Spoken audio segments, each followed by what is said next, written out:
ter vocês conosco. Hoje nós temos um convidado para lá de especial. Nós estamos aqui com um especialista, nós estamos aqui com o nosso amigo, pastor, policial, nós estamos aqui com o mestre Ivan Luna. Seja muito bem-vindo, Ivan. Sinta-se bem entre nós, é um privilégio ter você aqui com a gente. Obrigado. Para mim também é um privilégio.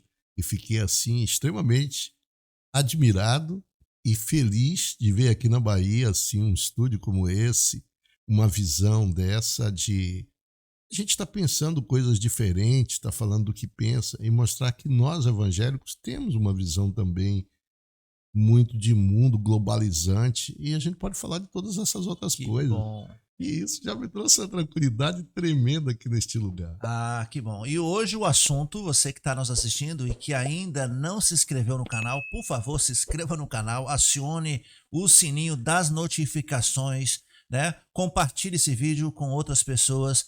Toda terça-feira, a partir das 19 horas, a gente tem um vídeo novo, um convidado novo, um assunto novo, uma resenha nova. Então, se você ainda não é nosso inscrito, se inscreva. Você pode fazer ali as suas observações, escreva, olha, eu queria um tema tal. Você faz parte dessa resenha. Então, se prepare, fique bem confortável que a resenha vai começar. E o assunto da resenha, né? Esse assunto é um assunto que muita gente me pediu, me cobrava. Vamos falar sobre isso aqui. É a política nos púlpitos. Então, nós estamos falando aqui, hoje nós vamos falar do ponto de vista batista, do povo batista, dos pastores, enfim, mas isso se aplica a qualquer denominação ou a qualquer um que se chame ou que se identifique como cristão. Como é que o cristão vai se portar aí em relação ao pleito, né, deste ano?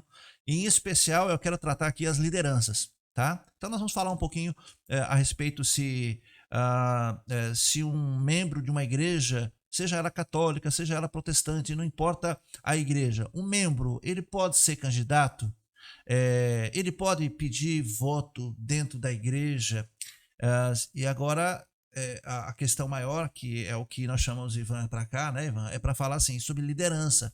A liderança pode pedir voto, ela pode se candidatar. Esse assunto é um assunto, eu não digo polêmico, mas eu acho que, Ivan, precisa, já é chegada a hora da gente esclarecer isso aqui, para que as pessoas não fiquem muito confusas. A ideia é centralizar isso aqui. Como é que funciona? Como é que os líderes devem se portar? Então é sobre esse assunto que nós vamos falar hoje pela manhã. E eu quero começando, Ivan, apresentando esse colega tão especial. Ivan é pastor há 22 anos, talvez um pouquinho mais, já fechando aí na virada do ano. É pastor há 22 anos, é um homem de extremo respeito. Hoje ele pastoreia duas igrejas. A igreja Batista Família da Fé, eu sou o pastor titular. Tem tudo a ver com a resenha da fé, né? Família da Fé na resenha da fé. E a Igreja da Batista Nova Jerusalém, eu estou como pastor interino da igreja e nesta caminhada com a Igreja Batista Nova Jerusalém também. A sua formação, Ivan, você tem uma formação assim fantástica, né? Você é teólogo, vai contando aí.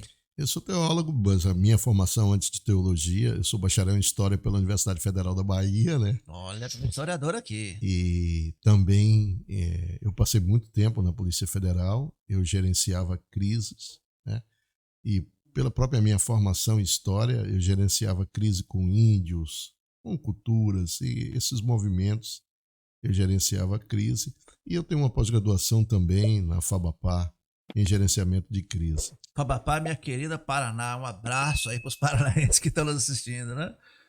E você está à frente dessas duas igrejas e além, hoje, claro, aposentados, são 30 anos de Polícia Federal. Quanta história. Daqui a pouquinho nós vamos fazer um convite para Ivan, para que ele venha outras vezes para falar desse gerenciamento, principalmente da diversidade de cultura, que é sua especialidade, né? Sim. Gerenciar crise com culturas diversas, em especial a cultura indígena. Nós vamos aqui fazer um convite, amarrar para que Ivan não escape de nós. Será um prazer.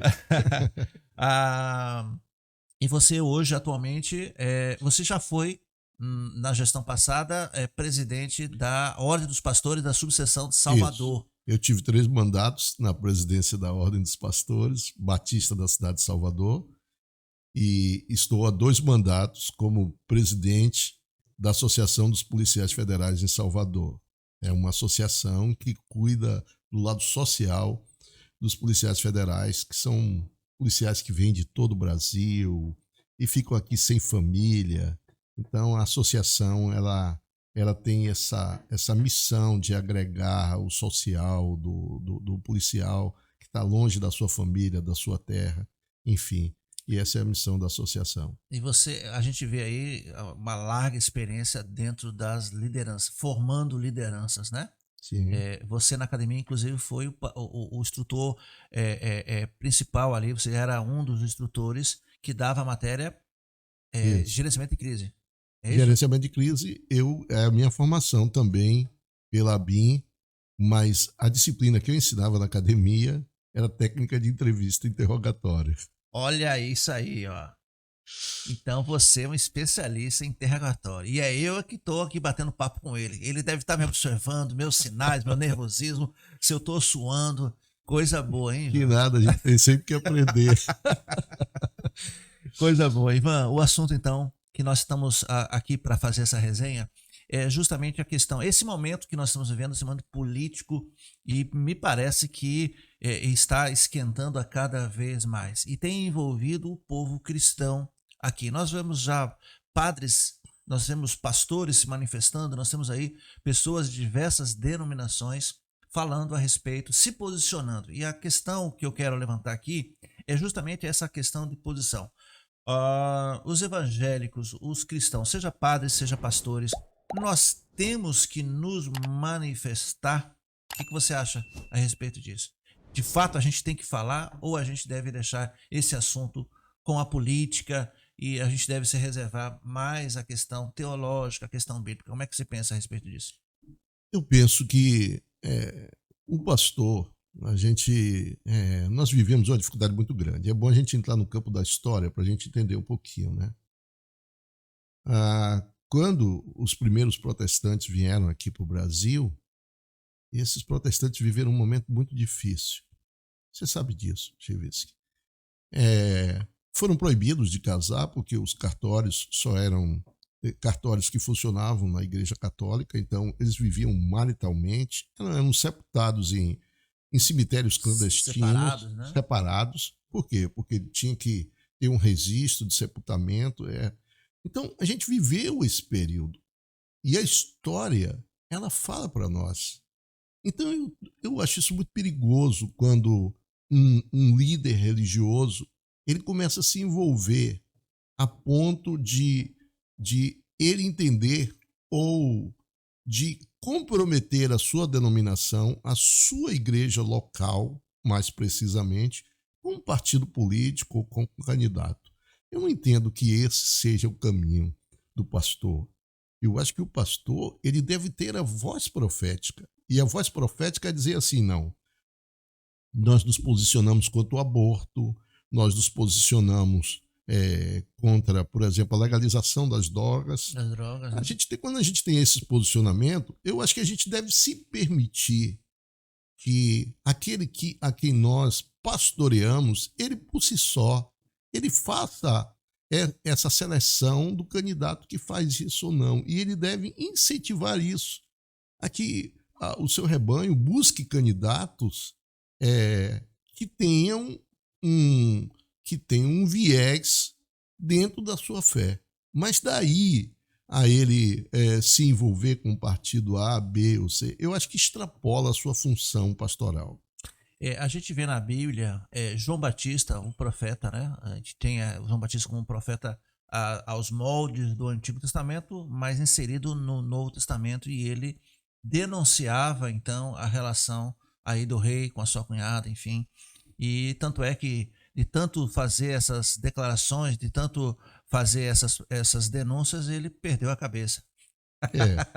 Estamos aqui fazendo essa lembrança, mas eu entendo que o ministro do Evangelho, aquele que foi então eleito por Cristo, e aí a gente enfatiza eleito desde a fundação do mundo, ele deva então, uma vez agora que eleito, fazer com que ele exerça esse seu mandato que é espiritual.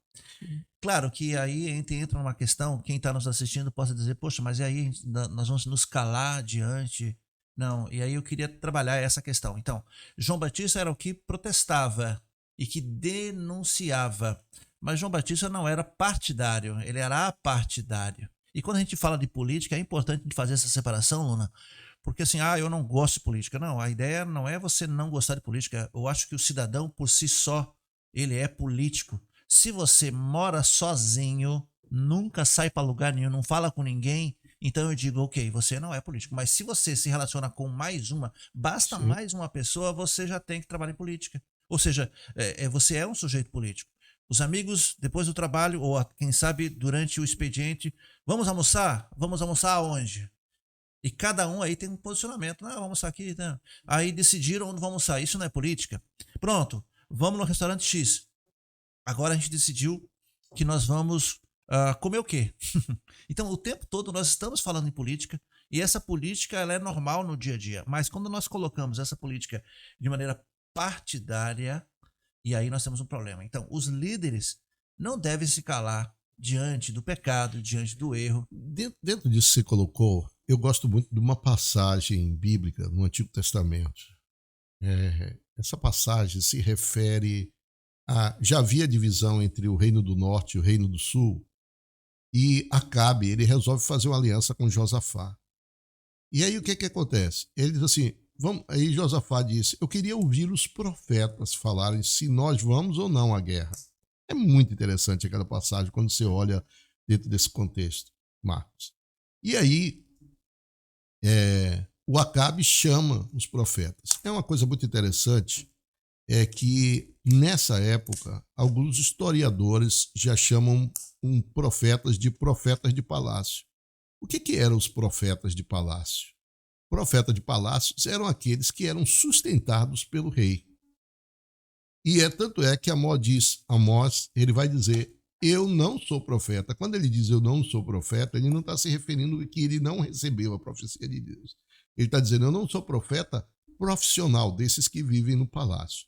Aí a gente volta lá à situação de Acabe e Josafá, e aí os profetas falam lá, não, eu acho que você deve ir à guerra e tal. Josafá, guiado pelo Espírito de Deus, ele faz uma pergunta para Acabe muito interessante. Por acaso você não tem aí outros profetas, ou você não tem um outro profeta que não seja esses? Que não seja esses quais? Que não sejam esses que eram sustentados por Acabe e que profetizavam favoravelmente a Acabe. E Acabe vai dizer isso. Acabe diz assim, olha, eu tenho um outro profeta, mas esse outro profeta é um profeta que é Ananias. Eu tenho um outro profeta que é um profeta que não... Mas ele sempre fala coisas contra mim. Aí Josafá disse, mas eu quero ouvir esse mesmo. Então, aí que o profeta chega e diz, olha, eu acho que você não deve descer para lutar, porque se você descer, você vai morrer. Não é Deus que está dizendo isso. E aí há um conflito muito grande, porque o próprio Acabe diz assim, eu não te disse que ele só profetiza contra mim. É um complexo muito grande isso. É de uma complexidade muito grande. Por quê? Porque a partir do momento que você, como pastor, você se vê atrelado muito a uma pessoa, você compromete seu espírito profético. Claro. De dizer assim, olha, você está errado com isso ou com aquilo outro. Essa é uma coisa muito complexa. E eu vejo hoje pastores diretamente envolvidos e comprometidos com o lado A ou o lado B. E eu já falei isso para você. Eu não creio que existam pastores apolíticos. Eu não creio nisso. Você tem uma máxima, e aí eu que convivo com você, admiro essa máxima, e eu quero aqui compartilhar essa máxima com quem está nos assistindo. Ivan sempre diz assim, olha, eu não acredito em pessoas em cima do muro. Sim. Porque fatalmente vai pender para um. E o simples fato de você dizer, eu não faço parte disso, significa que você faz parte de outra. Então, queira ou não queira, por mais que você não queira se manifestar, e aí eu tenho que respeitar quem não quer se manifestar. Mas dizer não, eu sou completamente isento, e aí tem até uma expressão, os isentões e tal. Eu sou isento. Na verdade, não existe muito isento, porque... E também não tem como você concordar com tudo, né? Mesmo que eu apoie. Vamos lá que eu apoie Luna, meu candidato Luna aqui. Sim. Vai ter coisas que você vai falar e vai fazer, tem coisas no seu plano do governo que eu não apoio. Então, assim, de um lado nós temos essa máxima que você não pode ser isentão, você não pode estar aqui, e do outro lado você também não, às vezes você não é obrigado a apoiar 100% o que a pessoa diz, né? Então, hoje a gente está vivendo uma situação em que é muito complicado para as lideranças.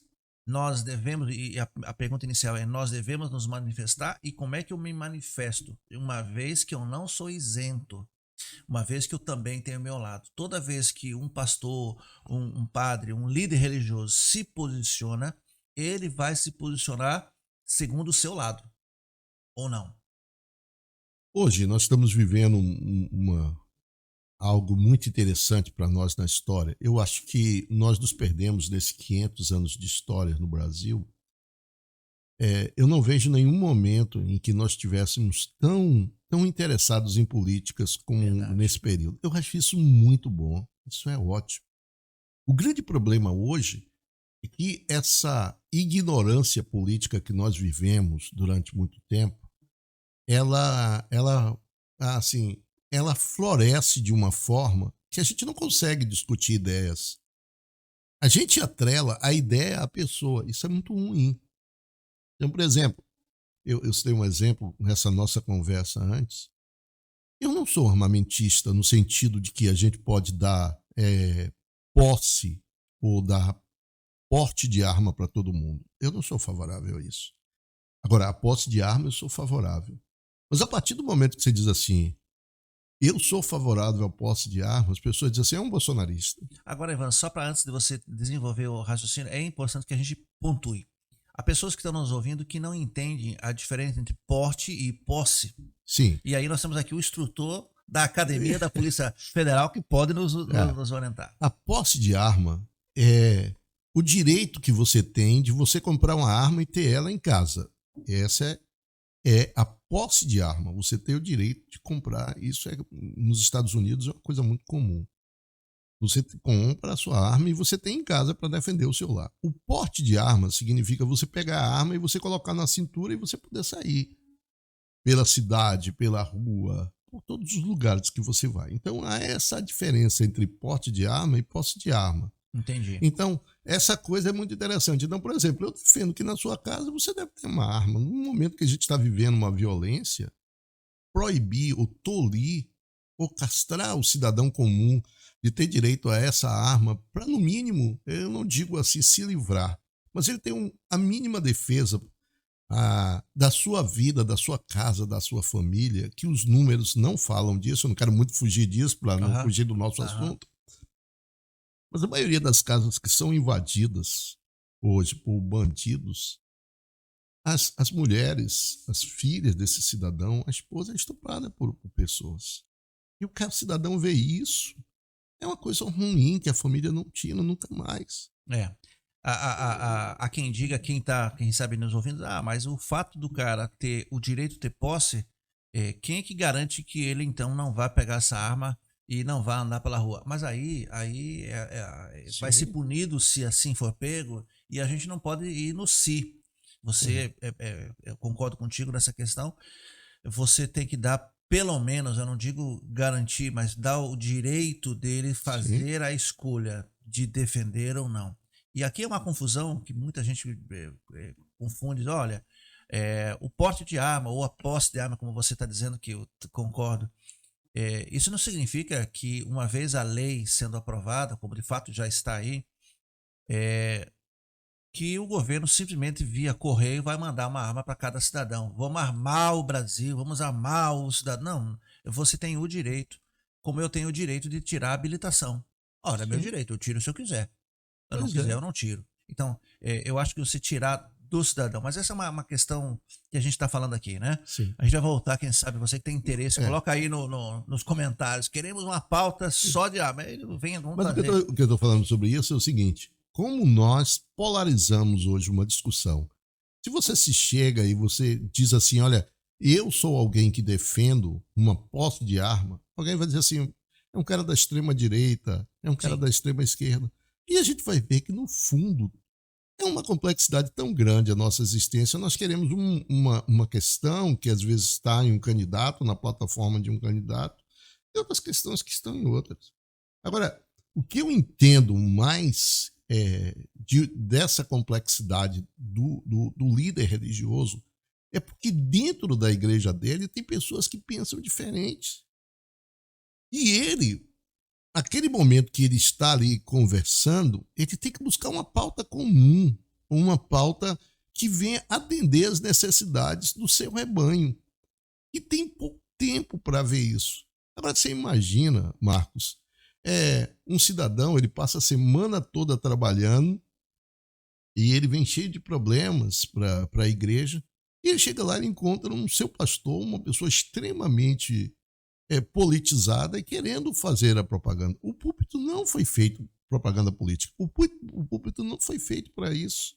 Até porque ele como você disse, eu acho que tem poucas pessoas, hoje muito mais, mas boa parte das pessoas não tem a paciência de ouvir todo o programa eleitoral. Eu tô falando por mim, tá, gente? Então, se de repente o programa do candidato A aparece, eu vou ouvir, mas quando eu começo eu troco desligo. Eu realmente confesso a vocês que eu deveria ter mais paciência. Eu não consigo assistir do início ao fim. Até porque cada dia é uma retórica diferente. Então, seguindo o teu raciocínio, o cidadão, o crente, o membro da igreja, o fiel, ele chega na igreja, ele vai se deparar então com aquele líder religioso, seja o padre, seja o pastor, enfim, e ele entende que esse homem é de extrema confiança. E o que ele falar tem de ser verdade. Sim. Então, quando esse homem politizado começa então a fazer a propaganda política, ele vai, com certeza, influenciar esse fiel. Eu não tenho dúvida. Sim. Mas aí você falou de uma outra questão, dessa questão da polarização que nós estamos vivendo hoje no Brasil. E assim, está de uma maneira complicada. A gente não pode falar uma frase que lembre uma fala do candidato, que você é taxado como se fosse candidato. Tá? Então, dentro de uma igreja, você tem aí diversidades de pensamento. Então, quando esse líder, ele defende, e aí agora falando abertamente, ele fala abertamente, ele vai fazer aqui uma divisão dentro das igrejas. E eu quero contar uma história muito interessante, Ivan, para você ver como nós estamos tão polarizados. Não faz muito tempo, mês de julho,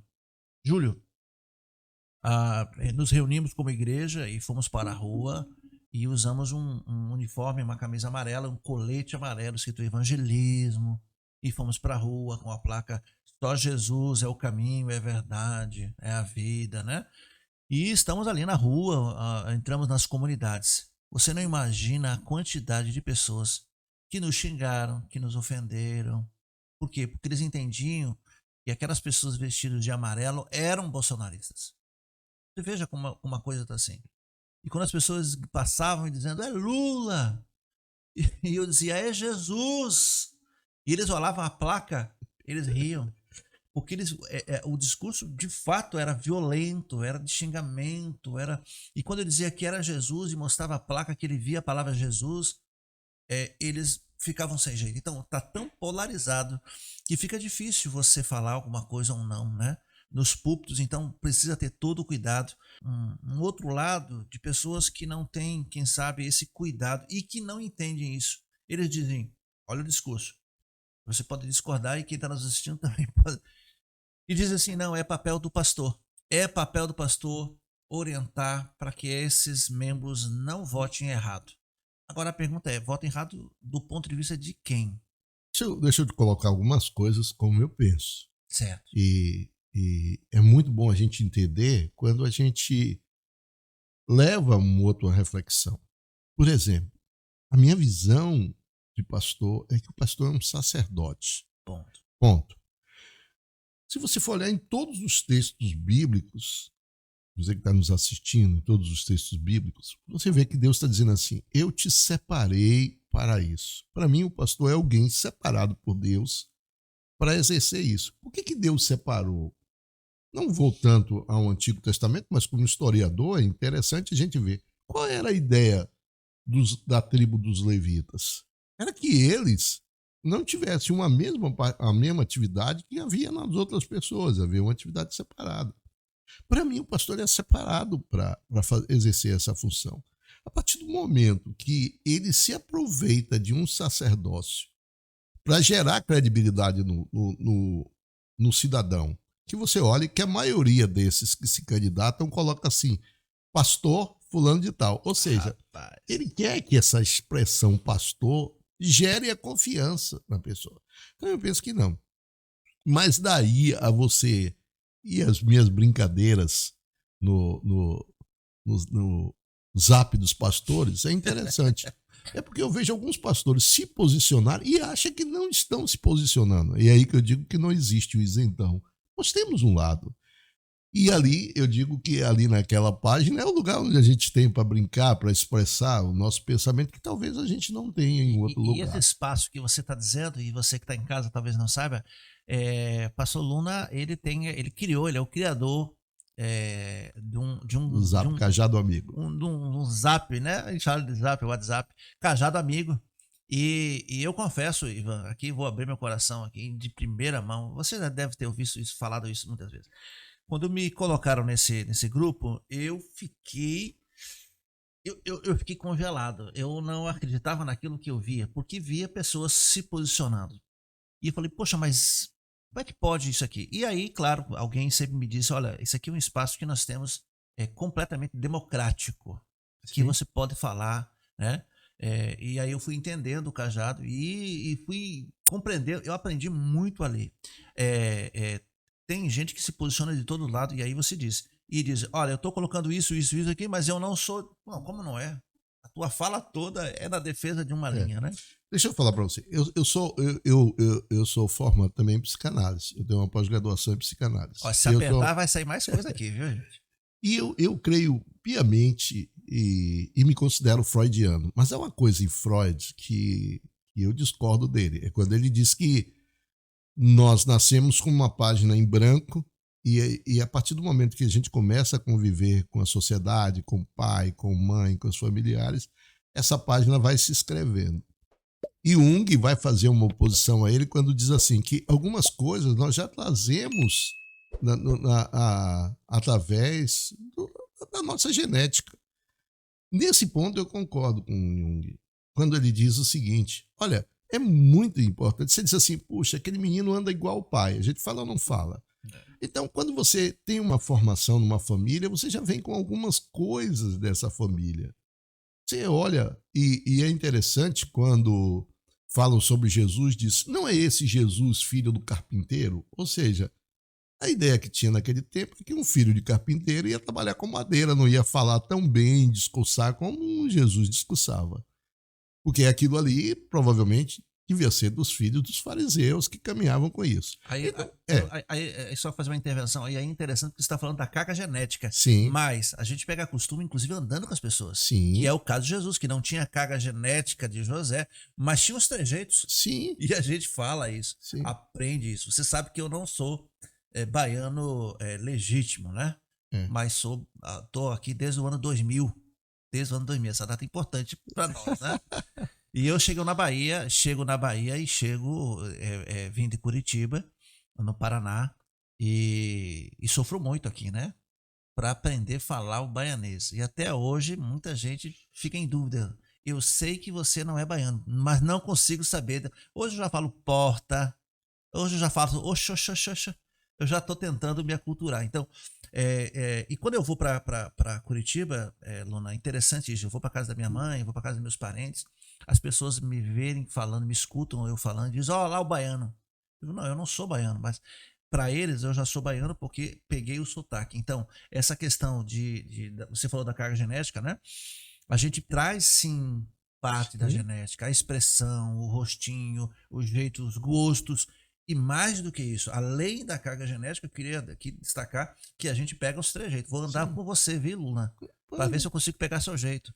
Mas aí você olha isso. Aí, veja, um jovem que ele nasce num lar cristão.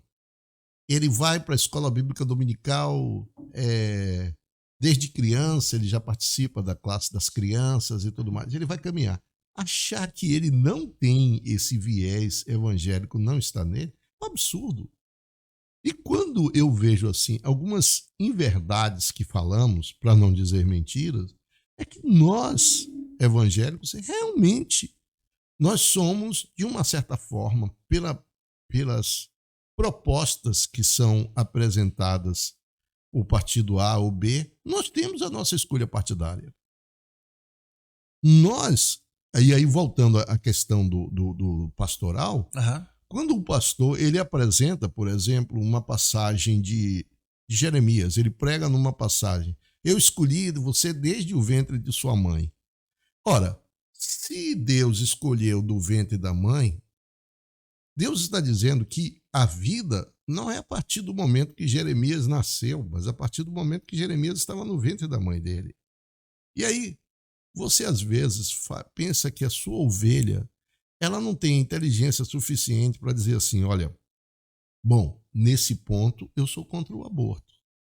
E eu preciso pensar em um candidato que tenha uma proposta que não venha de encontro ao meu posicionamento sobre aquilo que eu penso sobre o aborto.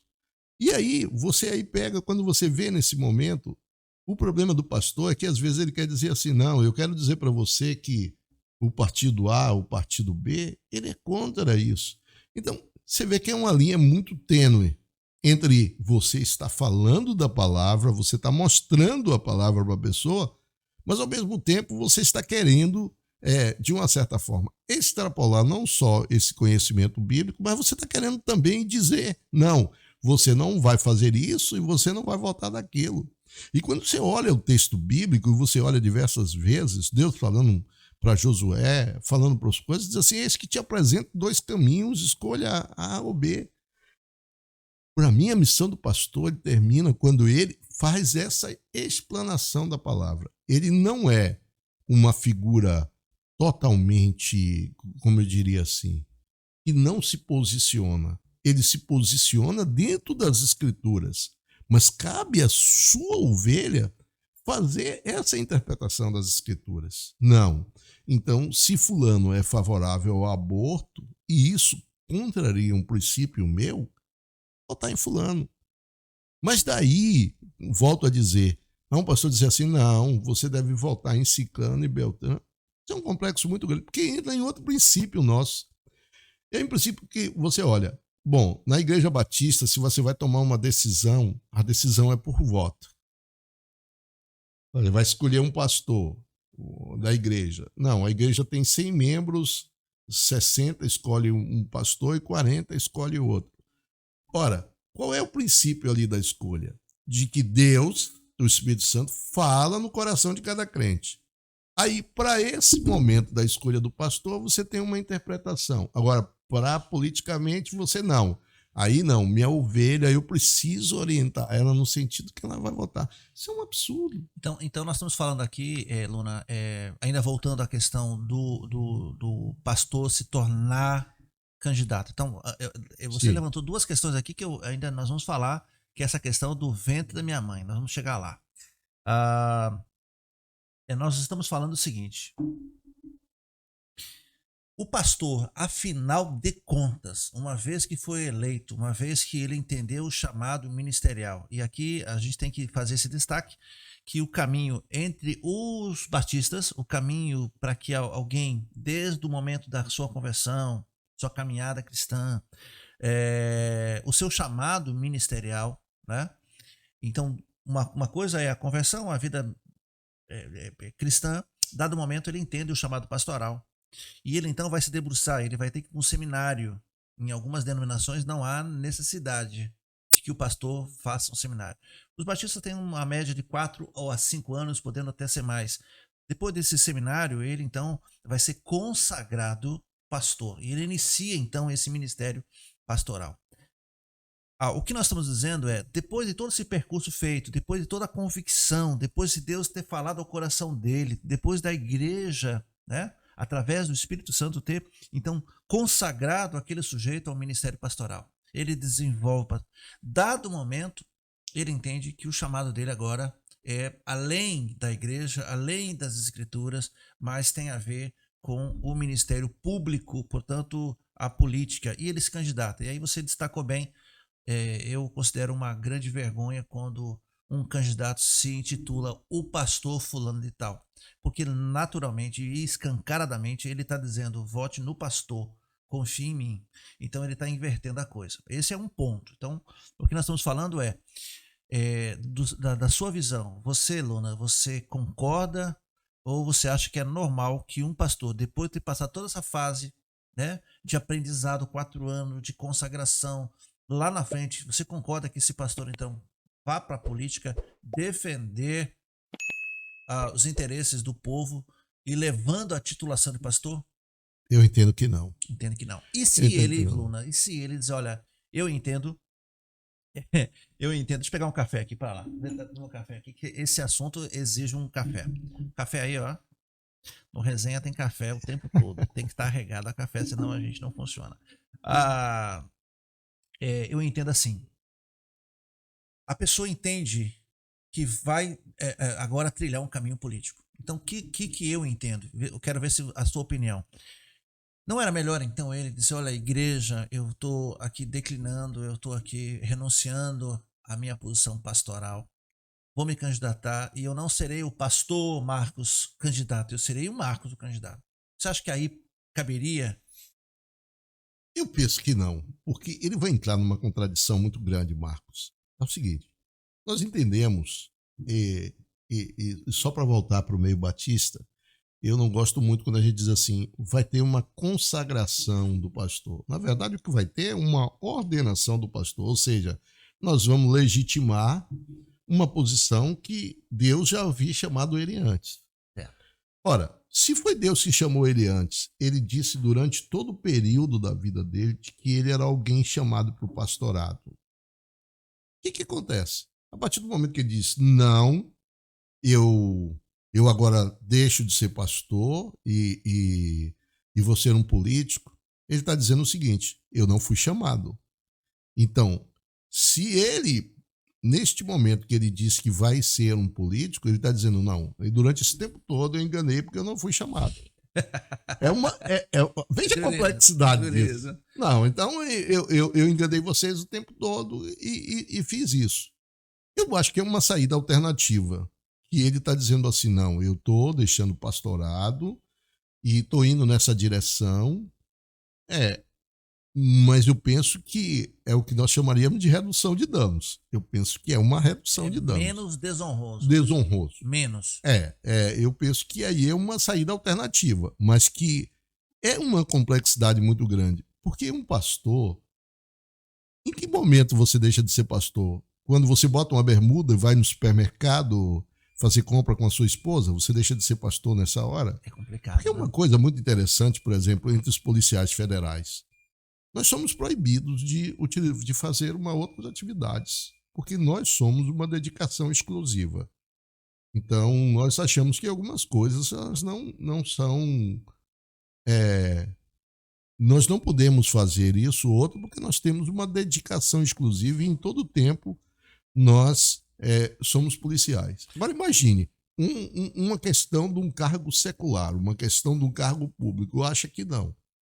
Vem uma questão pastoral que crê que é um chamado separado, é um sacerdócio. Há momento em que é o quê? É a bênção de Deus que deixa de cair sobre a pessoa, é a bênção de Deus que se retira desse ministro. Você veja essa complexidade. Porque aí vem aquela história que Deus... Ele não é o homem para se arrepender. Então, ele não se arrepende. Então, a gente está precisando, entender essa complexidade, porque senão a gente entra numa vida contraditória, não é? E essa contradição no momento que nós fazemos uma outra opção. Eu quero trazer uma ilustração que eu falo muito com esposa de pastores quando aconselho. Eu te falei para você que passei 3 anos na Ordem dos Pastores e algumas mulheres chegavam para mim e diziam assim, olha, eu quero dizer uma coisa, eu fui chamada para ser a esposa de Marcos, não fui chamada para ser a esposa do pastor Marcos. Já ouvi isso várias vezes. Vamos estar refletindo um pouquinho sobre isso. Você crê que quando você casa com uma pessoa, que foi Deus quem separou você para aquela pessoa? Agora, esse mesmo Deus chama essa pessoa para ser pastor. Esse Deus, ele é extremamente perverso quando ele te chama para você ser uma esposa de alguém e esse alguém é pastor e você não aceita o pastorado dessa pessoa. Então, provavelmente, veja a contradição. Então, será que Deus te chamou mesmo para ser esposa de fulano de tal? Se a gente entende que a vontade de Deus é para se entender. Então, eu digo assim, há algumas coisas que, muitas vezes, esposas de pastores estão extrapolando. Ou seja, ela não precisa ser necessariamente alguém que está cuidando. Ela não precisa exercer a figura pública. Mas ela precisa cuidar do seu marido, ela está sendo uma boa esposa de pastor quando ela cuida do seu marido, dos filhos do pastor, para ser bem. Enfim. Agora, o problema é quando a gente vai nesse caminho de estabelecer princípios. Ou seja, nós hoje rotulamos tudo. E aí a gente volta para essa questão. Quando nós rotulamos, por exemplo, hoje, essa questão dos evangélicos. Hoje, uma questão muito interessante. E eu gosto de falar disso e a gente precisa estar falando isso abertamente. Os evangélicos, eles hoje têm uma tendência, digamos assim, para a direita. Por isso. O que faz com que pensem isso é exatamente pelo fato de algumas posturas que a gente percebe na direita são posturas conservadoras. E o evangélico, ele é conservador, de fato. Ele é conservador. Porque, por exemplo, ele defende famílias. Agora eu digo assim para você, às vezes nós utilizamos argumentos tão chulos. Que não cabem ali, né? Cabe. Aí você diz assim, fulano é família e ciclano não é. Mas por quê? Se fulano é família, Beltrano necessariamente, porque está na oposição, não tem que ser família, não gosta de família, não tem família. Então, a gente está numa situação que eu digo da polarização. Então, família é só quem é de um lado, do outro lado não é. E aí a gente não consegue conviver. E aí, como eu digo, nós, então, particularizamos as coisas. E a gente está vendo isso hoje, para mim, é um perigo muito grande para o evangelho. Porque as pessoas estão se odiando sobre uma questão que era para ser uma questão ideologicamente, mas não uma questão, digamos assim, pessoal, fundamental. Já e aí pessoal, há uma expressão de Jeú muito interessante, eu acho que é com Jeú e Joabe, eu não me lembro muito bem, quando o reino estava muito dividido. E Jeú chega e usa essa expressão lá em Reis. Eu me lembrei dessa expressão agora, mas não me lembro quando ele diz assim: o seu Deus é igual ao meu Deus? E aí Joabe diz: sim. Ele diz: então suba na carruagem e lutaremos juntos. O que é que ele estava dizendo ali? Nós temos muitas divergências, nós temos muita forma de pensar diferentes, mas o que ele estava dizendo assim, o que é uma prioridade agora? É o evangelho? Se o evangelho é uma prioridade, a gente vai estabelecer, então, os princípios que nós vamos caminhar. E isso está faltando na igreja. E isso tem que ser conduzido pelo líder, Marcos. É o líder que tem que dizer assim, não, isso não é fundamental para nós nessa nossa caminhada. Porque esse momento vai passar. E sim, assim, eu gosto de ilustrações, elas falam muito para nós. Eu fui numa missão em Roraima. Desde que eu desci na missão em Roraima, e os colegas me chamavam de pastor. E ele dizia: pastor, o senhor assiste televisão? Eu digo: assisto. Toda hora os colegas procuravam perguntar sobre essa questão da televisão. Eu perguntei: tem alguma coisa atrás dessa brincadeira? E essa brincadeira era porque alguém pregou há muito tempo contra a televisão. Um evangélico que tinha na Polícia Federal lá em Roraima. Pregou muito tempo sobre a televisão. E essa mesma denominação que pregou contra a televisão, hoje tem um canal de televisão. Tem um canal de televisão. Hoje prega, as mensagens estão no canal de televisão. Aham. Então, assim, nós precisamos entender que algumas coisas, a nossa mente, nós não temos uma visão total sobre essas coisas. E Paulo vai falar isso lá em Coríntios, quando ele diz: tem coisas que a gente não consegue ver totalmente como elas são. Nós enxergamos por espelho, mas depois nós veremos ela de uma forma mais clara.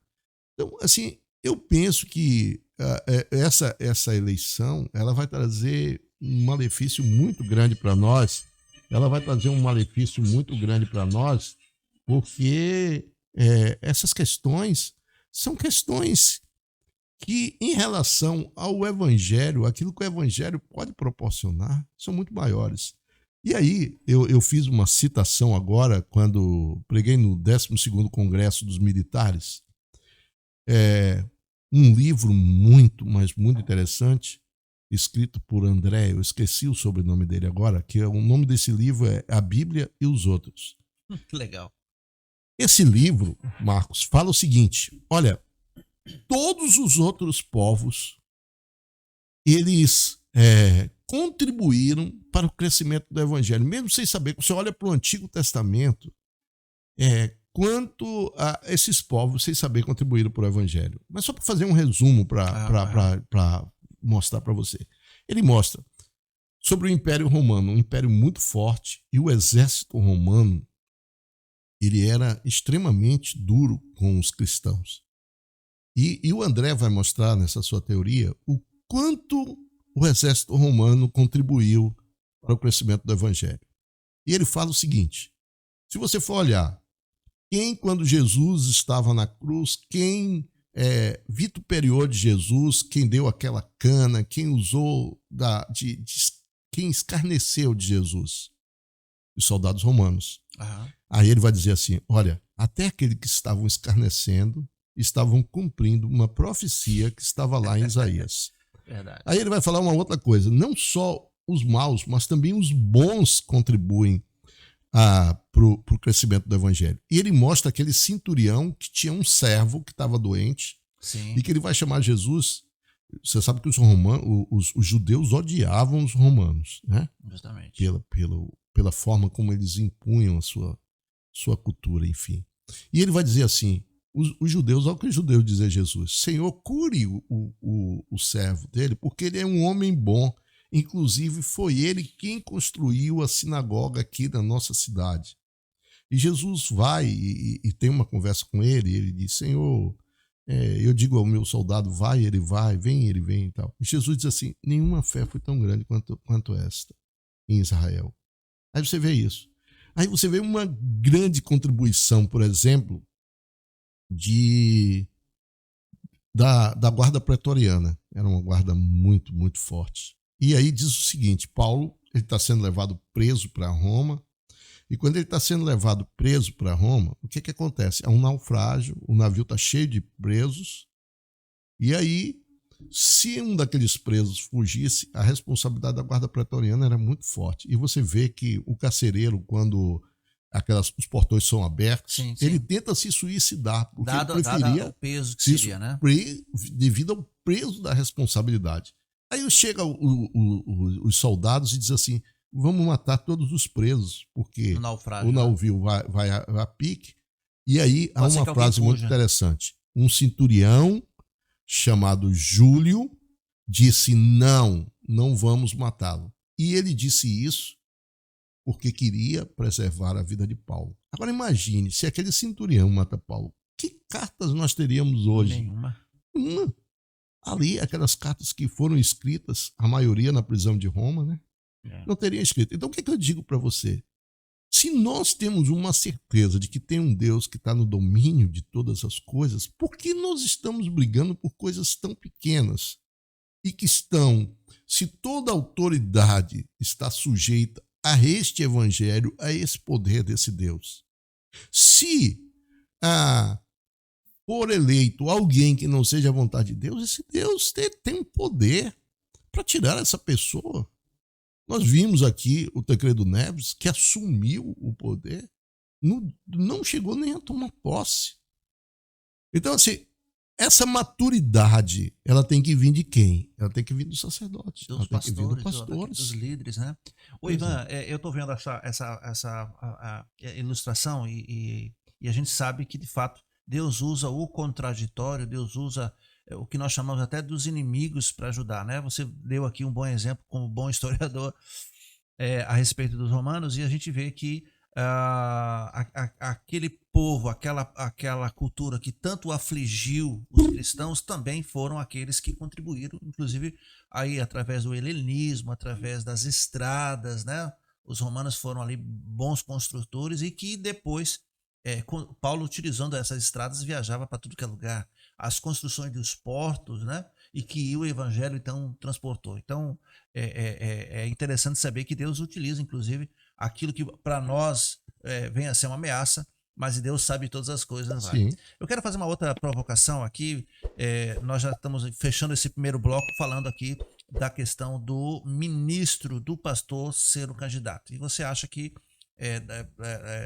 não é legal, mesmo que ele renuncie, porque você disse que é difícil você fazer uma cisão entre o homem e o pastor, entre o policial e o cidadão comum. Não tem sim. jeito.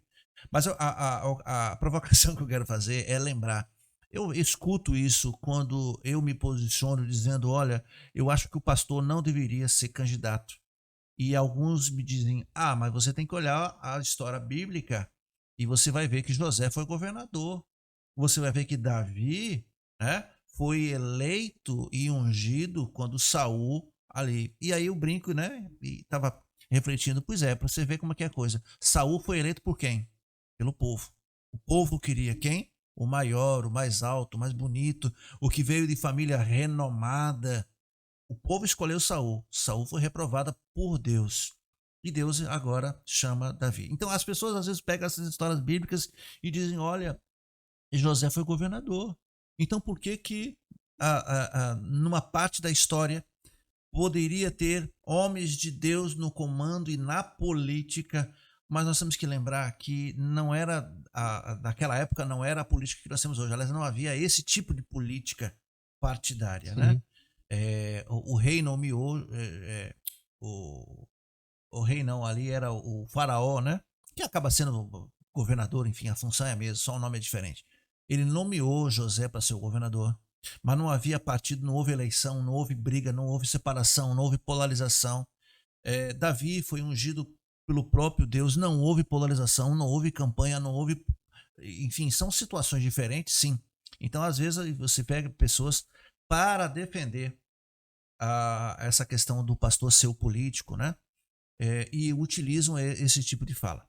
Sim. Logo no início da nossa conversa, eu disse que nós iríamos discutir então a posição do pastor sendo político e também do cidadão, ou do fiel, do membro da ovelha, que a gente diz, né? Ou seja, um membro de uma igreja hoje evangélica. Como é que você vê, Ivan, uma vez que você já se posicionou dizendo que não, que o pastor não pode, Sim. não deveria, pelo menos, né? Nem mesmo se ele renunciasse. Mas do crente, que nós chamamos, não quero usar a palavra, a expressão crente comum, mas o crente que não foi, então, chamado especificamente para esse ministério pastoral. Como é que você vê? Você vê que há algum impedimento, há alguma dificuldade do membro convencional, assim por dizer, se candidatar? Eu vejo que não, sabe, Marcos? Como eu disse, mais uma vez, a gente às vezes está buscando uma polarização muito, muito acirrada. Eu penso que esses cargos, principalmente os cargos legislativos, eles precisam ser ocupados por crentes, sim. E não somente por crentes, mas por homens honestos, homens que comprometidos e homens temente a Deus. Se você olha homens que têm um compromisso com Deus, a capacidade desses homens de administrarem diante do temor de Deus é uma coisa muito interessante. Você vai voltando para o Antigo Testamento, o historiador já gosta de falar do Antigo Testamento, né? Para mostrar. Você olha lá as leis do Antigo Testamento, por exemplo, dizia assim, olha, se uma árvore ela cair um fruto e esse fruto estiver no chão e uma pessoa passar na rua e pegar, essa pessoa ela deve ser é dela, ela tem direito e tal, né? Você olha que todas as leis, elas foram feitas para o homem. O homem, ele não é o centro da criação. Ele é a essência de Deus da criação, mas ele não é o criador. Então, todas as leis, elas foram feitas por Deus para quê? Para ele, Deus? Não. Ele fez para benefício do homem. Então, quando o homem tem essa compreensão de que Deus ele está ali apenas como mordomo da obra de Deus, ele tem uma capacidade maior de administrar isso. Porque ele não quer administrar para ele mesmo, mas ele quer administrar em nome de Deus. Mas aí as pessoas dizem assim, mas tem alguns que administram em nome de Deus e tem fortunas, tem isso, tem aquilo outro. Sim, mas aonde tem o ser humano, tem a imperfeição, mas isso não quer dizer que você tem uma regra geral. Mas você olha um monte de textos bíblicos, você olha, por exemplo, para Davi. Davi ele está adulterando, está vivendo um momento difícil na vida dele, e aparece um profeta. O profeta Natan aparece, e aí fala para ele, olha, eu quero lhe contar uma história. Um homem tinha muitas ovelhas e o outro só tinha uma. E aí esse que tinha muitas ovelhas foi e tomou a ovelha daquele que só tinha uma. A gente conhece essa história. Uhum. E Davi disse assim, esse homem merece morrer. Ou seja, a palavra ali falou de uma forma tão profunda nele que ele caiu em si. Ou seja, apesar dele estar errando, mas havia uma semente dentro dele daquela palavra. Então eu tenho essa compreensão de que nós precisamos votar em pessoas. Eu tenho uma coisa comigo que eu já voto em evangélicos, em pessoas que eu tenho uma confiança tremenda em diversas eleições, e eu não tenho nenhum arrependimento dessas pessoas que votei. Agora, eu sou uma pessoa que sou criterioso, eu olho tudo, eu olho aquilo que as pessoas votam, eu olho qual é o posicionamento dele a respeito de algumas coisas e tudo mais. Por quê? Porque a partir do momento que você percebe que alguém que você está votando está em uma outra direção, num outro caminho, você tem como falar com essa pessoa como irmão, e dizer a ela, não, você está no caminho errado. Interessante, né? Você acompanha, e acho que é isso que cada cidadão, né? E isso independente se é cristão, assim, enfim, deve olhar a conduta dos seus candidatos. O que nós estamos falando aqui, gente, você que está acompanhando a resenha, de repente você chegou agora, pegou pela metade. O que nós estamos falando aqui é, pode um pastor ser candidato e pode um pastor falar de política no púlpito? Nós já passamos por essa questão, Ivan, aqui de maneira dando vários exemplos, dizendo que não cabe ao pastor influenciar, porque o chamado dele é um chamado ministerial para a palavra de Deus, ou seja, para ministrar ali. Nós também já passamos por essa questão dizendo de que mesmo que ele queira, né, Ivan, vamos dizer assim, eu vou abdicar do meu chamado. Ivan disse da complicação, porque ou ele não ouviu o chamado, ou ele se enganou com o chamado, ou ele enganou a comunidade que até então tenha sido pastor. Ivan disse, inclusive fez uma distinção ali entre consagração, né?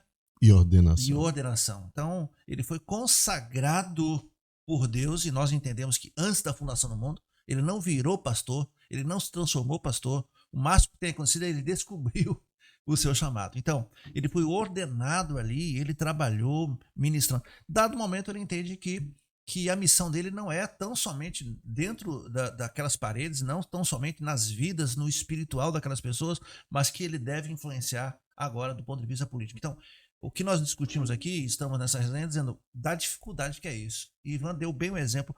Quando eu vou no mercado fazer minhas compras, e algumas vezes eu vou de bermuda e de camiseta, eu não deixo de ser pastor. Eu gosto de andar com algumas camisas ali do Batman, do Super-Homem, do Capitão América, e algumas pessoas olham para mim, poxa, pastor, cabelo branco, barba branca, andando com camiseta de menino, qual o problema? Então, as pessoas, elas olham para o pastor numa figura de respeito, num estilo. Mas é complicado, né? Eu posso fazer isso, mas mesmo andando com camisa do Batman, eu sou um pastor. enfim, eu não consigo falar, olha, eu agora não sou pastor. Então a gente, como líder, deve olhar essas questões, né, Ivan? Como é que eu estou me portando? Não dá para separar. Agora, nesse bloco, nós falamos aqui a respeito do crente convencional da ovelha. Então, o que Ivan está dizendo é que, sim, ele pode ser. E eu concordo com você quando diz, nós devemos ter. Agora, pense na responsabilidade. Você lembrou da responsabilidade da guarda pretoriana?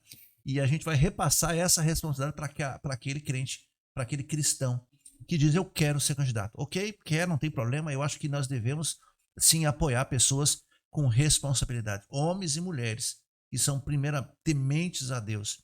Então eles podem concorrer aos cargos eletivos e vão ali compor e vão ali defender, tá tudo certo. Mas olha a responsabilidade, Ivan, dessas pessoas. Porque vão dizer, é a bancada evangélica, é a bancada, olha o crente, porque vão fazer isso. Então a gente entende que sim, pode. Os que têm um chamado ministerial, eu vou repetir mais uma vez, é complicado você fazer essa separação. Lembrando a máxima de Ivan, que nós não temos como ser isentões. Não dá, você vai se posicionar, não tem jeito. Tá? Agora eu quero passar num outro bloco, Ivan.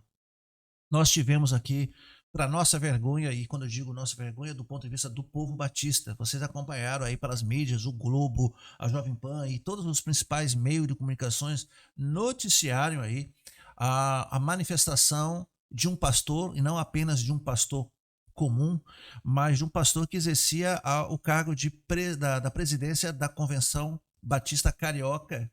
E ele, então, no dia 9 agora desse mês, nós estamos falando do mês de setembro, você está assistindo a esse podcast ainda nesse mês de setembro, você viu que ele se posicionou, ele esteve ali num congresso do Partido dos Trabalhadores, e ele manifestou ali sua opinião. E aí eu queria dividir essa questão. Não é a questão do pastor pode ou não pode, a questão é como é que ele se posiciona. Lembrando que ele não pode ser isentão, né? E ele é apresentado como pastor presidente da convenção. Então, quando ele fala, e aí eu quero retornar àquela questão, ele não fala como cidadão comum. Não tem como, Ivan. Não dá pra, não tem como. E ele fala, e ele é apresentado como presidente da Convenção Carioca, e ele se posiciona, e ele disse uma frase que todo mundo ficou assim, complicado. Ele diz assim, a igreja, em especial os batistas brasileiros, devem pedir perdão a Lula. Eu não quero entrar no ênfase do porquê disso, mas ele está dizendo então, como pastor batista e como presidente. É como se ele estivesse induzindo, ou quem sabe, orientando que os batistas pedissem perdão a isso. Não entraremos no mérito se merece ou não merece perdão, não é essa a questão. A questão é que ele, ao fazer isso, ele estava dizendo isso em nome dos batistas, em nome dos pastores. A repercussão foi tão grande que uma semana depois, no dia 14, ele renuncia sob forte pressão, sobre forte rechaço aí do povo. Mas por quê? E aí vem uma outra questão que eu quero que você comente. E se fosse do lado de Bolsonaro? Haveria esse rechaço? Caberia essa renúncia? Será que não foi 2 pesos, 2 medidas? O que você diz? Nós estamos falando aqui, então, estou falando aqui do pastor presidente, e vou citar o nome. Hoje ele já não é mais o presidente da Convenção Batista Carioca, o pastor Sérgio Duleschi. Duzilek. O que você vê nessa questão, Ivan? Olha, eu gosto de, em todos os momentos, estar em paz com a minha própria consciência. Se fosse, eu vou começar da última pergunta para a primeira. Se fosse do lado do Bolsonaro, o barulho teria sido menor. Você acha que teria sido menor? Acho sim, sem sombra de dúvida. Os batistas, de uma forma geral, pela história da denominação e por tudo, são muito mais hoje, o viés batista hoje, ele é muito mais um viés de direita do que de qualquer uma outra coisa. E a gente precisa ter essa compreensão. Jesus, ele diz assim, olha, não passará essa geração sem que essas coisas aconteçam. E toda vez que você olha para o que era uma geração é um período de 40 anos da história. Então, por exemplo, quando o povo sai do Egito, dizem, essa geração não chega lá, demorou 40 anos para que o povo chegasse lá, porque é o período em que muda a mentalidade da geração. E nós temos uma geração conservadora. Então, dizer que o barulho seria igual, isso aí eu acho um equívoco muito grande. O barulho, exatamente por ser de esquerda, fez um barulho maior, fez um estrago maior. Ponto. Isso aí precisa ficar muito claro. Agora, assim, se eu estivesse numa situação de pudesse estar ali e estar julgando aquela coisa ou estar analisando aquelas coisas, eu diria que o procedimento deveria ser o mesmo das convenções e de tudo que aconteceram. Deveria ser o mesmo. Ainda que a gente veja em candidato A, B ou C a defesa de alguns valores que nós defendemos, isso não significa que a gente deva abrir mão de um princípio que é o princípio da separação da igreja e do Estado. Isso precisa ficar muito claro. E, além disso, nós temos, eu hoje considero assim, que hoje nós temos aproximadamente 60% dos evangélicos estão mais ligados à direita. Eu creio que 20% a 25% está ligados à esquerda, mas também nós temos o centrão.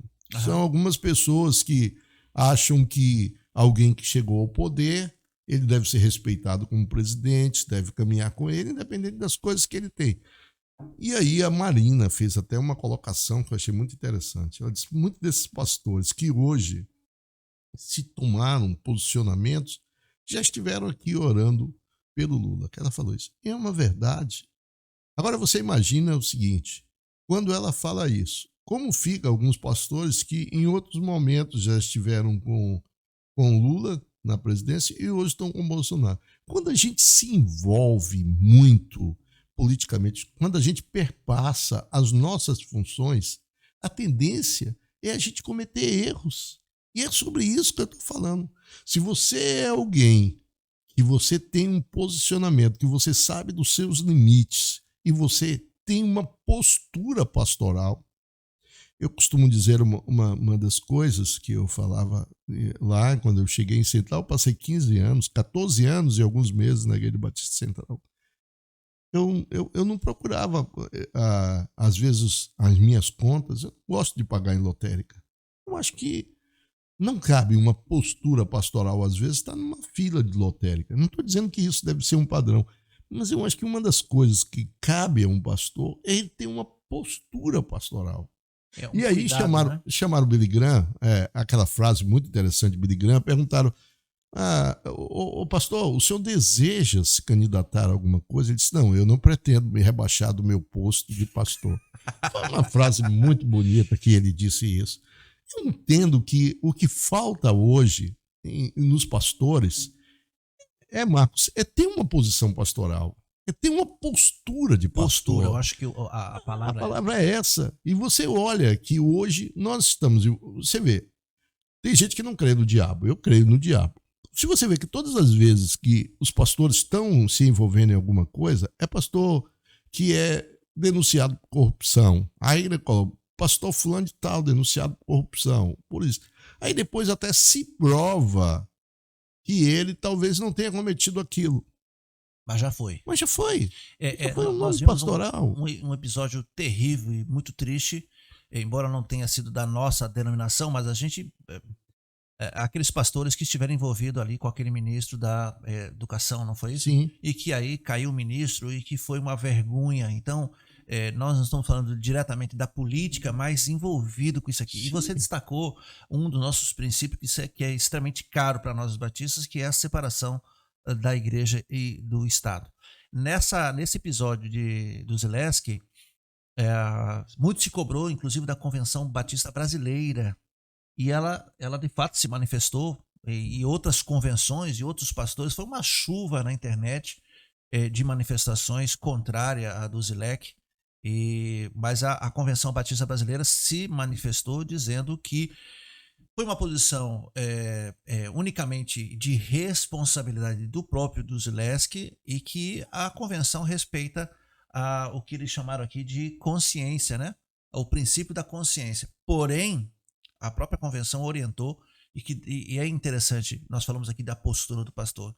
A Convenção Batista Brasileira, ela orientou que os demais líderes não participem de manifestações públicas dessa natureza, ou seja, de natureza política, para preservar esse direito ou esse princípio da separação igreja e Estado. Então a gente vê aí que a gente passou por Mas veja bem uma coisa. Veja bem uma coisa. Eu tenho conversado muito sobre isso. Você vai escolher um presidente da Ordem dos Pastores Batistas da cidade de Salvador. Qual é o critério que eu tenho para a escolha disso do meu candidato? Eu entendo que o presidente da Ordem dos Pastores Batistas da cidade de Salvador deve ser alguém que gosta de cuidar de pastor. Ele é presidente da Ordem. Ele pode até pregar bem, mas não é a função dele pregar bem. A função dele é cuidar dos pastores. E, como eu digo, brincando, cuidar da pastorada. Então, você veja bem, qual é a postura que a gente espera desse presidente da Ordem dos Pastores? Que ele cuide dos pastores. Aí você vai para o caso do Duzilek. Ele é presidente da Ordem, ou ele é presidente da Convenção Carioca, uma das maiores que tem quantidade de pastores. E o que se espera dele é que, nesse momento, ele seja presidente da Convenção Batista Carioca. E como presidente, você tem que se abster de alguma coisa. Você tem que, nessa hora, você tem uma postura que você diz assim, isso que eu vou falar divide. Você pode ter até o seu posicionamento, mas você diz assim, isso aqui que eu vou falar, o que me traz como presidente? Porque no momento que você aceita a presidência, você aceita o ônus e os bônus da presidência. E não apenas os bônus, mas os bônus e o ônus. E é muito interessante quando Samuel ele está conversando com Deus e ele acha que o povo não está querendo ele, está querendo... O povo reprovou ele, né? O povo reprovou ele. Dele é aquele... Aí ele disse assim, olha, Deus diz a ele, diga ao povo que se eles escolherem um rei, suas filhas se tornarão escravas desse rei, terão que trabalhar no reino, terão que pagar imposto para sustentar o reinado, né? Terão que manter a guarda do palácio, vão ter que fazer uma coisa. Então, o que é que Deus está dizendo ali? Olha, quando você assume uma coisa, veja a responsabilidade. Então, eu não achei uma irresponsabilidade, não tem outro nome. Se ele tem um posicionamento dele e ele não é presidente de uma convenção, o estrago seria muito menor. Justo. Mas algumas coisas não cabem a um presidente, por exemplo, de Ordem dos Pastores, ele se posicionar, porque ele tem, quer queira, quer não queira, que hora que você chega no supermercado, você briga com o caixa, briga com alguém, porque você está de bermuda, como eu citei esse exemplo, vou dizer assim, não é pastor. Nós estamos vivendo um momento hoje que a internet, todo mundo tem um celular ligado. Você começa a discutir com uma pessoa, alguém já ligou o celular, mesmo distante, e está filmando com você. Então, em todos os momentos, essas questões, elas estão caindo. Imagine no ambiente polarizado que nós estávamos aqui. Aí, no gerenciamento de crise, há uma questão muito interessante, né? Geralmente, digamos, alguém vai assaltar o supermercado e aí faz uma pessoa de vítima. E aí o cara coloca a arma na cabeça dessa pessoa e está vítima. Como que vai ser a sua conversa? A sua conversa tem que ser uma conversa em que você está gerenciando uma crise. Você não somente é um policial, mas você, naquele momento, você é alguém que é responsável pela guarda daquela pessoa. E o cara pode pulsar e dar um tiro. Então, toda a sua conversa, e o gerenciamento de crise leva a isso, é uma conversa que você tem que ter. Primeiro, falar como uma autoridade, mas sem ser violento, sem levar a outra pessoa a aumentar aquela crise que ela está vivendo. Então, as suas palavras, apesar de serem fortes, elas precisam ser palavras brandas que dê àquela outra pessoa uma segurança de que aquela situação ele pode sair com vida dali. E aí tem uma coisa que nós chamamos de rapport. O que é rapport?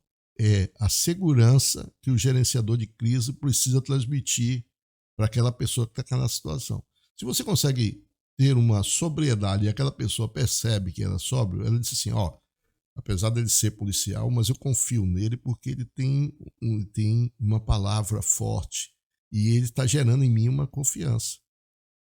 Agora imagine, né? Eu estou trazendo de um outro campo para trazer conosco. Um presidente de uma convenção. Ele tem ali o quê? 500, 600 pastores, 700 igrejas. Então, como eu já disse, foi temerária e irresponsável, independente de ter sido de esquerda ou de direita o posicionamento dele. Mas naquele momento ele era o presidente da Convenção Batista Carioca. E ele tinha que se portar como tal. E não cabia diz assim, ele usou a expressão nós porque hoje nós não falamos da primeira pessoa, é o que se diz. E por isso ele falou nós, mas ele estava falando em nome dele. Mas aí vem, e ele pode falar no nome dele sendo presidente? Quando escolheram ele, não veio essa situação, se imaginava essa situação dele? Não. E aí, Cheves, que eu quero encerrar esse pequeno exemplo dizendo assim, quando alguém fala hoje, a primeira coisa que as pessoas fazem, principalmente essa juventude, é ir na sua página, no Facebook. Se você for na página do Duzilek no Facebook, nas redes sociais dele, você vê que essa visão é uma visão que ele já tinha. Então, quando ele foi para aquele lugar, ele assumiu o risco daquela coisa. Eu, pessoalmente, o que eu faria? Eu não iria. Eu ia perguntar, se você fosse convidado... Se eu fosse convidado, eu não iria. Eu já tive convites para ir para ver um presidente e, na época, eu estava na Ordem dos Pastores e eu peguei e disse, não, eu não vou, porque eu sou o presidente da Ordem. Porque quer queira, quer não queira, esse mundo político é um mundo que valoriza a representatividade. Justo. E alguém que vai te apresentar. Esse aqui é o pastor Chevinsky, Marcos Chevinsky. Não te apresenta assim. Esse é o pastor Marcos Chevinsky, da igreja tal, ligado à igreja tal. Ele precisa fazer isso, faz parte do jogo. E hoje, como você mesmo disse, né, todo mundo com o celular na mão, hoje você se aproxima e as fotos ali já são tiradas, há uma deturpação daquilo que você disse, embora no caso do Duzilek não há deturpação, porque é muito explícito, né? Ivan, essa preocupação nossa em preservar essa separação, de separar igreja e Estado, ela precisa ser mantida, ela precisa ser ensinada nas igrejas, né? Em especial nesse momento político. Depois da política, muita coisa vai mudar e a tensão tende a diminuir. Mas a gente tem que continuar com essa ideia da separação. Isso não quer dizer que a gente é apolítico, repito, nós não somos apolíticos, nós temos todo o direito de votar e vamos, enfim. Mas essa separação assim, é não ficar na dependência, quando nós, como líderes e pastores, nós ficamos na dependência do político A, do político B, inclusive no envio de recursos, nós temos um provedor, nós temos um dono da igreja. Sim. E ele provê todas as coisas. Mas quando nós, então, lançamos mão desse expediente, queira ou não queira, nós ficamos na mão deles. Queira ou não queira, você vai fazer isso aqui. Então, é muito complicado. Nós estamos vivendo dias difíceis, Ivan. E daqui a pouquinho nós teremos o primeiro turno, né? O segundo turno está aí. E a gente não sabe como é que vai ser o cenário. Deixa eu te falar uma coisa. Há uma preocupação muito grande. Da minha parte, eu tenho orado muito por isso. Porque esse quadro que se apresenta é um quadro muito ruim. Seja Bolsonaro ou seja Lula que ganhar essas eleições, o Brasil vai ser um Brasil de difícil sustentação. Qualquer um dos dois. É o que eu estou te dizendo. Pense nisso.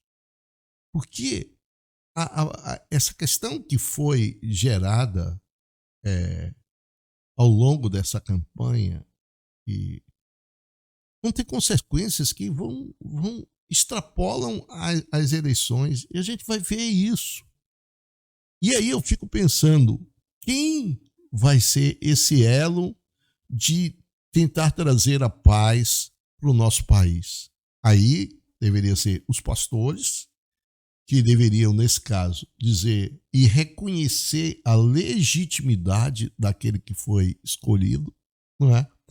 Mas o país vai estar tão dividido, mas tão dividido, que ninguém vai conseguir ter uma hegemonia e uma confiabilidade que venha trazer uma paz para o nosso país. Olha o que eu estou te dizendo isso, pense nisso. E é por isso que a gente tem que estar pensando dentro desse contexto, que o país ele não se encerra, porque Bolsonaro e Lula eles vão morrer. O país ele tem é um país de uma extensão territorial enorme. Nós somos um continente e a gente está dirigindo, e os nossos dirigentes, eu vejo que eu tenho falado muito por isso, e aí eu vejo tanto no Lula como no Bolsonaro um populismo muito forte. Então hoje a gente não vê um governo de propostas, e eu falo de ambos. Se você perguntar alguma coisa, não tem. É aquele negócio, não, fulano disse isso e não disse isso. Olha a campanha. Fulano disse isso. Às vezes textos cortados de fala. Qual é o objetivo disso? É alguém que não tem proposta. Justo. E nós estamos vivendo esse populismo e nós estamos sendo arrastados por esse populismo. Falta em nós, gente, um equilíbrio para ver e entender que a gente precisa ver um horizonte. E aí vem uma outra visão profética, né? Quando a gente vê o profeta cercado por um exército, e aí estava para morrer, né? E aí ele diz assim, olha, Senhor, mostra para ele ter uma visão espiritual disso. E a gente vê quando Gerazinho olha lá, e aí ele consegue ver que tinha um exército celestial por trás disso aí. A gente não está conseguindo ter uma visão futurista, uma visão mais ampliada. Mais ampliada. Nós estamos muito assim. E é uma coisa muito interessante, uma frase que eu não sei quantos já ouviram, diz assim, se você abraçar-se a uma árvore, você perde a beleza da floresta. E nós estamos abraçados à árvore. A gente não consegue enxergar a beleza da floresta. E é por isso que nós estamos vivendo nisso. E aí, fazendo essa meia-culpa, nós estamos vivendo isso no meio pastoral. Esse é o grande problema. É isso que eu ia fazer no último bloco aqui, essa rachadura, essa fissura entre os pastores e também a fissura que nós temos na igreja.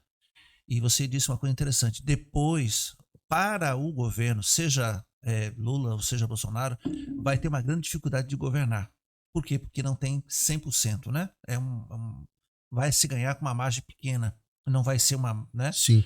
Mas aí os políticos, eles que se virem governando esse país. Mas a questão agora, pastoral, é como é que nós, pastores, vamos agora unir a igreja. Deixa eu explicar de dois pontos de vista. Imagine que um líder, de maneira equivocada e errada, ele então inflame sua igreja, os seus membros, em um dos lados. Ele inflame, eles então estão coesos junto com aquele candidato. Agora imagine se esse candidato, do qual ele conduziu a visão deles, erradamente, como forma nós já falamos aqui, perca. Como vai ser isso? Outra situação, dentro das igrejas há uma divisão, você fez aí entre 60% e 40%, alguma coisa assim. Depois das eleições vai ser como, pastor? Os irmãos vão continuar sem se falar, o que já é um absurdo. Então veja o trabalho pastoral que vai exigir de nós em fazer essa retomada. Segundo bloco, segunda questão e os pastores? Hoje, dentro das ordens dos pastores, dentro das convenções estaduais, é uma racha. Eu não vou usar outra palavra mais branda, não. Eu vou ser bem aberto naquilo que eu estou pensando. Há praticamente um racha. Claro que não há um racha no sentido de desunião, não há um racha Mas do ponto de vista, isso, como é que nós vamos fazer para trazer esses pastores, para trazer a igreja e para dizer, olha, vamos desabraçar essa árvore, né? Vamos olhar o geral, né? Nós não dependemos desses políticos. A gente prega de púlpito. Eu, em especial, faço isso. Irmãos, a nossa salvação, ela não vem de homens. A nossa provisão, ela não vem de políticos. Deus autoriza e Deus, então, coloca esses aqui nesses cargos para que ele tome conta daquilo que é da política, daquilo que é dos nossos direitos, da questão estrutural do nosso país, das leis. Mas a nossa salvação, a nossa provisão vem de Deus. Então, eu acho que os pastores vão ter que fazer esse exercício muito além do que normal que já fazem, né? A união das pessoas, mas depois das eleições, como é que nós vamos trabalhar nessa questão, Ivan? Eu gosto, há uma teoria de Hegel muito interessante. Hegel diz que primeiro surge uma tese, né? E depois surge uma antítese. E no confronto dessa tese com essa antitese ou antítese, sai uma nova síntese. Em todos os momentos que nós estamos vivendo, e vamos voltar aos momentos com a humanidade, em todos os momentos em que a humanidade tomou um caminho de extremos, Deus entrou com a providência. Você olha Sodoma e Gomorra, sim. Você olha, Deus ele entra com a providência. Então, nós vivemos isso há pouco tempo, quando nós tivemos a Covid, todo mundo, achamos que tínhamos solução para todas as coisas, de repente Deus entra não estou dizendo que Deus foi que trouxe a Covid, mas eu estou dizendo que de repente o mundo não tinha as respostas que achava que tinha para isso. Então, voltando a isso, eu acho que esse tempo que vai surgir novo foi uma peneira que Deus está fazendo, porque nós, como pastores, nós seremos provados. Aqueles pastores que tiverem a capacidade, a compreensão de entender de que o ministério ele é muito maior do que as questões políticas, esses pastores eles terão sucesso na sua vida ministerial. Aqueles outros que se envolveram politicamente, e aqui eu tenho um midiático que eu acho que ele se perdeu um pouco no ministério. Aliás, algumas referências na minha vida, na juventude, como cito Caio Fábio mesmo, foi uma referência na minha vida. Eu acho que se perderam ao longo do tempo. E é muito ruim quando isso acontece. Mas voltando a isso, eu penso que aqueles pastores que tiverem essa capacidade de viver o seu ministério acima de todas essas coisas e entender de que ele não foi feito para isso, esses pastores terão sucesso no seu ministério. Eles terão uma capacidade muito maior de trazer e ser esse catalisador dessa convivência na igreja. Aqueles outros que, de uma forma até, digamos assim, partidaristas, aqueles que entraram no partidarismo, esses terão uma dificuldade muito grande para se viver. Eu gosto muito de um exemplo. Às vezes alguém diz assim disse o Senhor. Eu vi um pastor falar, um pastor muito famoso, que está aí nas mídias. Repara, ele chega e ele vai pregar numa quarta-feira numa igreja. Ele está pregando no sábado, a eleição seria no domingo. E ele diz assim: Deus não falou comigo e eu não sou pastor. Se amanhã, essas mesmas horas, Deus não te ungir o político. Estava falando sobre outro pastor. Vai ser eleito deputado. O pastor não foi, ele continua nas mídias. Mas aí eu penso que o seu rebanho deve estar perguntando. E Deus continua falando com ele? E como é que ele disse que ele não seria mais pastor se aquilo não acontecesse? E como é que fica ele agora? Ele fez uma aposta pública. Uma aposta pública. Então, o nosso comportamento fala por nós.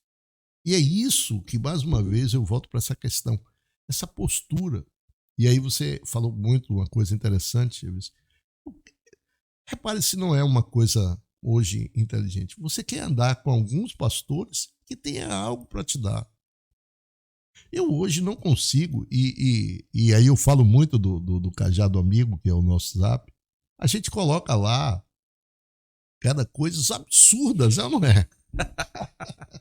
Cada coisas absurdas do meio pastoral, a gente vê essas coisas lá e isso Mas serve... o Cajado Amigo, de fazer a defesa aqui, viu, Lan? É um momento terapêutico. Porque Sim. ali o cara desabafa, ali ele esbraveja, e depois ele é abraçado É, ali pelos amigos, né? mas enfim, a- não tem como hoje as pessoas não fazerem uma avaliação sua a longo prazo. Por quê? Porque, como eu digo, as redes sociais estão levando a isso. Então, se você hoje vai ser chamado para pastorear uma igreja, as pessoas vão abrir o seu Facebook, vão olhar o que você pensa, O que você falou, o o que que você você postou. falou, as suas mensagens e tal. É o mundo que nós estamos vivendo hoje. Então, esses equívocos, esses excessos que nós estamos cometendo hoje, pagaremos um preço por isso.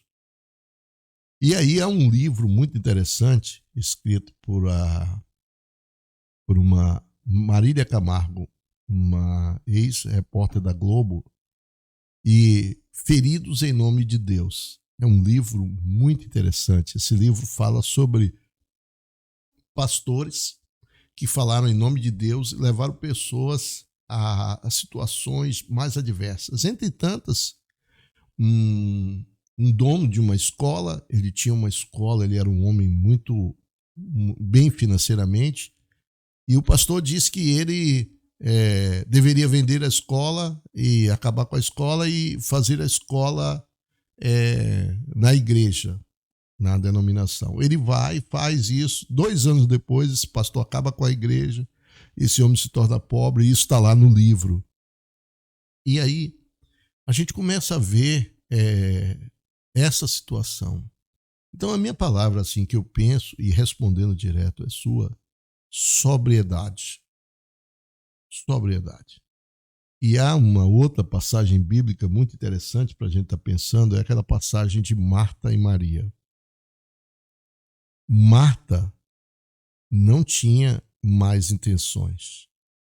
Marta não estava assim errada. Só que Marta estava fazendo coisas que Deus não mandou ela fazer. Fantástica essa colocação, viu? Repara se não é. Às vezes a gente tem até boa intenção, queremos falar em nome de Deus, mas nós estamos fazendo coisas que Deus não está nos chamando para fazer. Perfeito, a colocação aqui é perfeita.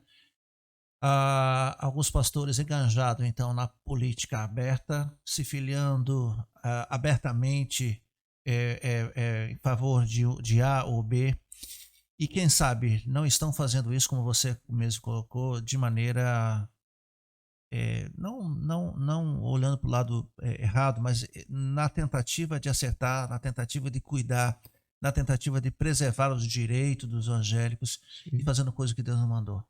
E sim. aí Jesus vem quando essa mesma Marta diz: olha, tu não te importas que eu estou fazendo tudo isso? E Jesus dá aquela resposta maravilhosa: Marta, você está fazendo algo que não me agrada. Esse sim está fazendo aquele que me interessa, ou seja, está aprendendo aos pés. Então fica aí a dica. Nós vamos encerrar então essa resenha. À vontade de passar aqui o dia todo, a noite toda com o Ivan. Ivan vai voltar mais vezes. Ivan, você já fez aqui esse encerramento maravilhoso, mas eu quero que você deixe as suas considerações aqui com relação aos pastores, às igrejas, nesse pleito. Você dê uma palavra pastoral de aconselhamento, você que tem essa especialidade, e transmite essa seriedade, essa paz, né, essa confiança. Fale com o nosso público do Resenha da Fé, você que está nos assistindo. Como é que nós devemos, então, nos portar? Qual é a conduta, seja de pastores, seja de membros, nesse pleito?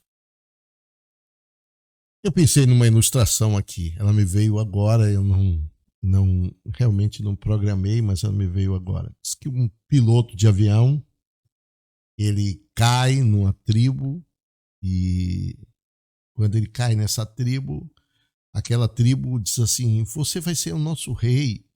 E ele começa a viver todo aquele momento ali como um rei daquela tribo. E ele começa, o que ele pensava, os índios davam para ele e tudo mais. E quando ele foi conseguindo um monte de tempo, um índio que se tornou amigo dele chegou para ele e disse assim: olha, eu queria te dizer uma coisa, não pense que isso vai ser para a vida toda.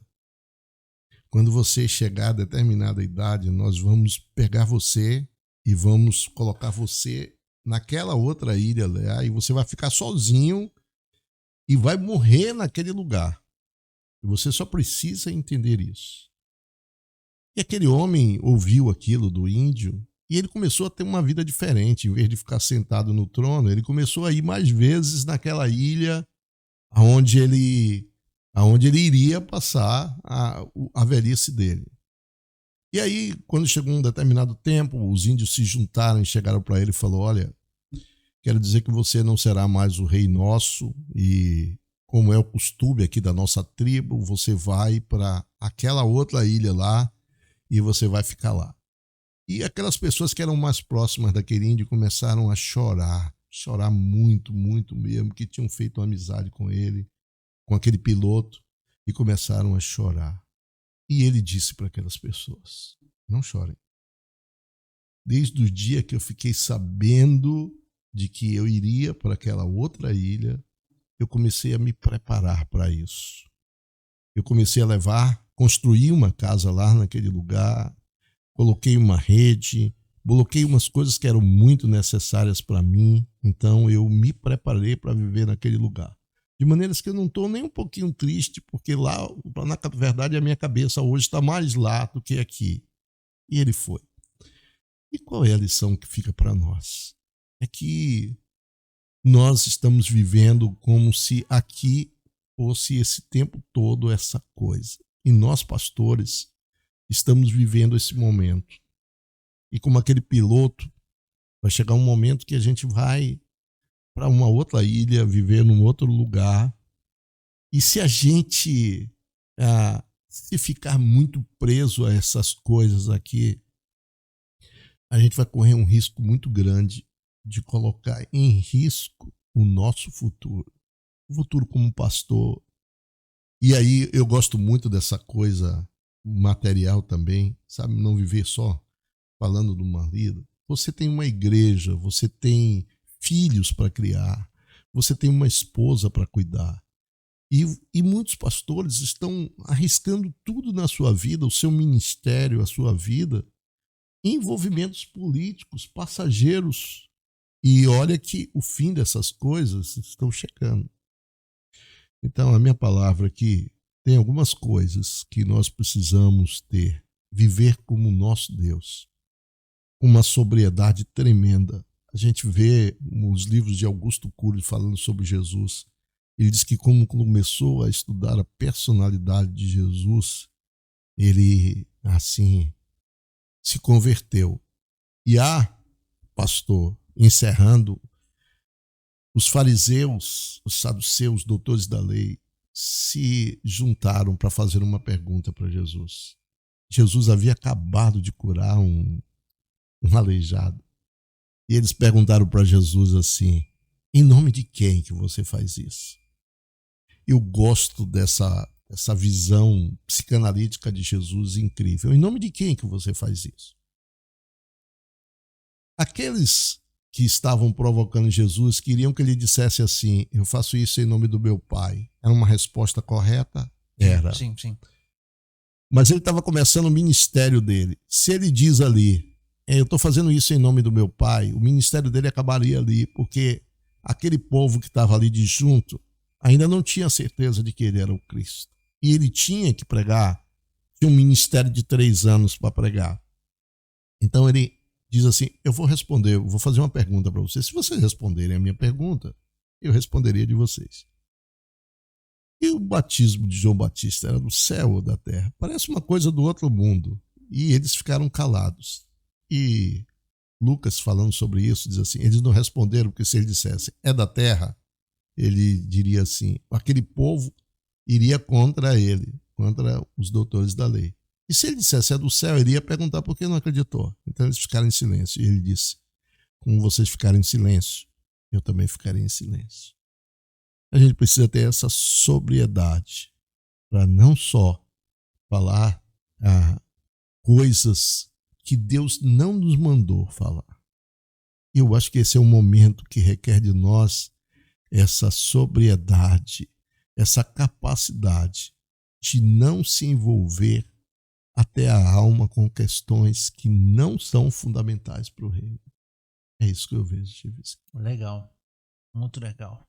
Bom, você viu que a gente, se quisesse ficar aqui, ficaríamos por mais tempo. Nós temos o privilégio de ter recebido aqui Ivan. Ivan vai vir em outras vezes. Nós temos muitos assuntos a tratar com esse homem. Eu quero aqui agradecer você que ficou até o final desse vídeo. Lembrando que se você ainda não é inscrito no nosso canal, você, por favor, se inscreva. Você compartilhe essas e outros eventos que nós tivemos aqui, outras resenhas.